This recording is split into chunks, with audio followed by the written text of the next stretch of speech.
All right, today we are pulling back the curtain on one of old Hollywood's most scandalous and honestly most persistent mysteries. It's a story of power, jealousy, and a very suspicious death that people have been whispering about for 100 years. So let's set the scene. It's the Roaring '20s. Prohibition is the law of the land, but you better believe the champagne is flowing freely aboard the Oneida. This is the magnificent 200-foot luxury yacht owned by media mogul William Randolph Hearst. Think of it as his own floating pleasure palace, a place where secrets were kept and celebrations got wild.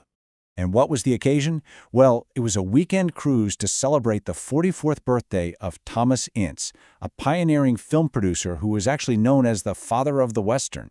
And the guest list? Oh, it was a total who's who of silent film royalty. We're talking the biggest names of the day, all sailing off the coast of California. But, this was no ordinary party, because by the end of the weekend, the guest of honor would be dead. His death certificate said one thing, but Hollywood said something else entirely, sparking this incredible legend of murder at sea that has somehow managed to last for a whole century. Okay, so let's really dive into this story. This is the one that's been told in hushed tones on movie sets, in gossip columns, you name it, for decades and decades. The most popular version of what went down is just pure Hollywood drama. It claims that the powerful and notoriously jealous William Randolph Hearst absolutely flew into a rage and shot Thomas Ince. Now, whether it was an accident or on purpose, the story goes he then used his immense power to cover the whole thing up. And right at the heart of this whole explosive legend is a rumored love triangle. You see, Hearst, the media kingpin, was desperately in love with his young movie star mistress, Marion Davies. But he was just consumed by this suspicion that she was secretly seeing the most famous actor in the world, the legendary womanizer himself, Charlie Chaplin. Now, to even begin to understand what might have happened, you have to know who was on that yacht. This wasn't just some group of friends, you guys. This was a cast of characters worthy of its own movie script. So you have Ince, the successful producer, Hearst, the hot-tempered billionaire, Davies, the starlet caught right in the middle, Chaplin, the charming superstar. Then there's Luella Parsons, a gossip columnist who could literally make or break careers. And finally, Taraji Kono, Chaplin's valet, whose testimony is what would ignite this entire scandal. I mean, this guest list was a total powder keg of powerful personalities and secret tensions.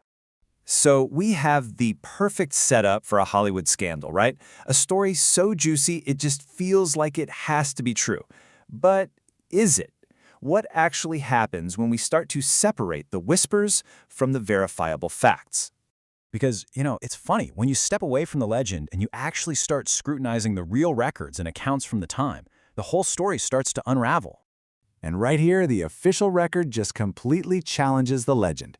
The rumor mill, which was fueled by Chaplin's valet, claimed Ince had a bleeding bullet wound, but the death certificate signed by Ince's own doctor says heart failure. The legend says Hearst found Ince with Davies, but eyewitnesses said Ince just got really sick after dinner.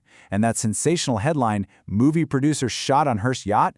Researchers have scoured the archives. It has never, ever been found. Of course, the whole murder theory really hinges on the idea of a massive cover-up, all orchestrated by Hearst. And the people who believe it, they point to two key pieces of evidence: hush money and a suspiciously fast cremation. So, let's examine them. Okay, first, the hush money. The story goes that Luella Parsons, who was supposedly on the yacht, saw everything and was then rewarded for her silence with a lifetime contract. But the paper trail, it tells a very different story. Her contract was actually signed in December of 1923, which was nearly a full year before Ince ever even set foot on the Oneida. And then there's the story of Hearst paying off Ince's widow, Nell. The rumor is he gave her a trust fund and some property just to keep her quiet. But the reality is, Nell Ince was a wealthy woman in her own right. She had her own inheritance, she'd commissioned a luxury apartment building years earlier. To put it simply, she didn't need Hearst's money. So this is the crucial point that always comes up, right? The cremation. If there was nothing to hide, why was Ince's body cremated so fast, without an autopsy to confirm how he died? I mean, this really seems like the smoking gun, but it also has a pretty straightforward explanation. Turns out there were two key factors at play here. First, Ince's personal physician was literally with him when he died and signed the death certificate. And back in the 1920s, that was enough. No foul play was suspected, so no autopsy was legally required.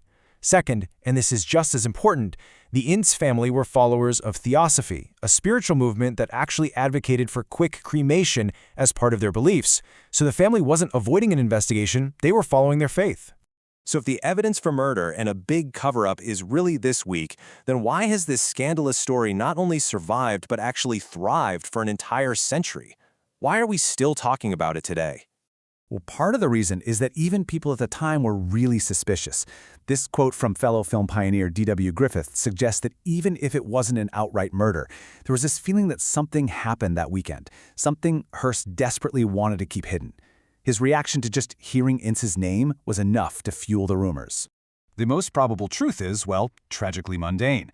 We now know that Ince was in very poor health. He suffered from severe ulcers, he'd recently had a heart attack, things he actually kept secret to protect his business.